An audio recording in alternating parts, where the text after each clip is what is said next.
Аномальные места города Якутска. Одно из аномальных мест – это район улицы Лермонтова.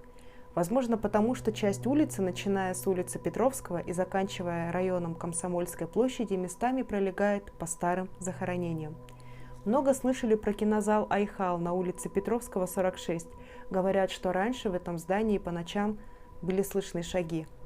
Разные шумы, предметы передвигались и вроде бы не только. Слышно это было в основном по ночам, и истории эти были довольно давно.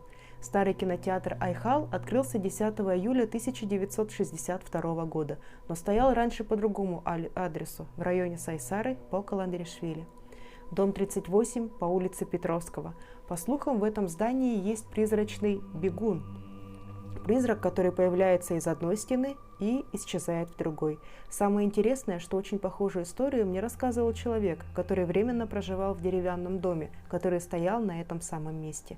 Он говорил о появлении сущности черного цвета, которая появлялась в коридоре и проходила сквозь стены. Есть также история от подписчика. Мы как раз жили на Петровского, 38, на 5-м этаже. Дочке тогда было 2,5 года. Она как-то играла в зале и начала смеяться. Когда я подошла, она закрывала глаза ручками и делала ку-ку. Смотрела на балконную дверь, точнее за штору. Я спросила, что ты делаешь? А она тыкала пальчиком в угол, как раз где штора, и сказала «мальчик», и заулыбалась. Мне стало жутковато. Я начала расспрашивать, какой он мальчик. Дочка сказала, что он в белом платье и без ботиночек. Думаю, раньше так выглядели дети бедняков. Они носили рубахи и волосы отросшие.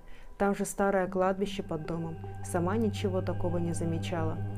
Только чувство было, что кто-то смотрит. Также есть еще одна история.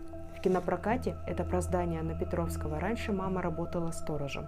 Так вот, когда все двери закрыла ночью, проснулась.